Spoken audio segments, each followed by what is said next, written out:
Sir, ബഹുമാനപ്പെട്ട മുഖ്യമന്ത്രി ഇവിടെ സംസാരിച്ചുകൊണ്ടിരുന്നപ്പോൾ കഴിഞ്ഞ കാലഘട്ടങ്ങളിലൊന്നും പോലീസുകാരെ സർവീസിൽ നിന്ന് പിരിച്ചുവിട്ടില്ല എന്ന് പറഞ്ഞു.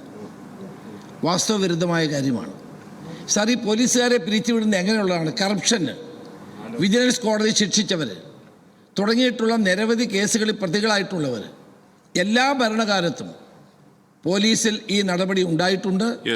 അങ്ങേക്ക് അത് അറിയാവുന്ന കാര്യമാണ്. ആ വസ്തുത മറച്ചു വെച്ചുകൊണ്ട് ഇടതുപക്ഷ മുന്നണി ഗവൺമെൻറ് കാലത്ത് മാത്രമേ പോലീസുകാരെ മിസ്കോണ്ടക്റ്റിന് അല്ലെങ്കിൽ കറപ്ഷന് പിരിച്ചുവിട്ടു എന്ന് പറയുന്ന വാസ്തവവിരുദ്ധമാണ്. ബഹുമാനപ്പെട്ട മുഖ്യമന്ത്രി തിരുത്തണം എന്ന് അങ്ങയിലൂടെ ഞാൻ അഭ്യർത്ഥിക്കുന്നു.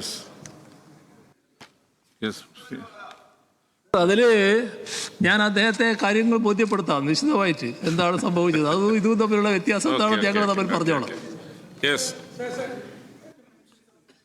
I have to mention. Mention എന്ന് പറഞ്ഞാൽ എന്താണ്?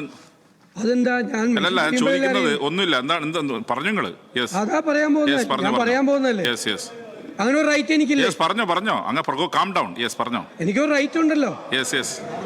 സർ, ഞങ്ങളിവിടെ ഉന്നയിച്ച ആവശ്യം ഈ കുന്നംകുളം കേസിലെ ബന്ധപ്പെട്ട പോലീസ് ഉദ്യോഗസ്ഥരെ സർവീസിൽ നിന്ന് നീക്കം ചെയ്യണമെന്നാണ്. സർ, അതിന് മുഖ്യമന്ത്രി തയ്യാറാകാത്ത സാഹചര്യത്തിൽ ഞങ്ങൾ നേരത്തെ പ്രഖ്യാപിച്ചതുപോലെ ഈ സഭാ നടപടികൾ ബഹിഷ്കരിച്ച് ഞങ്ങൾ അനിശ്ചിതകാല സത്യാഗ്രഹം 2 MLA-മാരുടെ നേതൃത്വത്തിൽ ആരംഭിക്കുകയാണെന്ന കാര്യം അങ്ങേ അറിയിച്ചുകൊണ്ട് ഞങ്ങൾ ഈ സഭാ നടപടികൾ ബഹിഷ്കരിക്കുന്നു. റോജി എം ജോൺ അങ്ങയുടെ ഉപക്ഷേപം പ്രസ് ചെയ്യുന്നുണ്ടോ? ഉപക്ഷേപം തള്ളിയിരിക്കുന്നു. ഓർഡർ. ഉപക്ഷേപം തള്ളിയിരിക്കുന്നു. ഓർഡർ.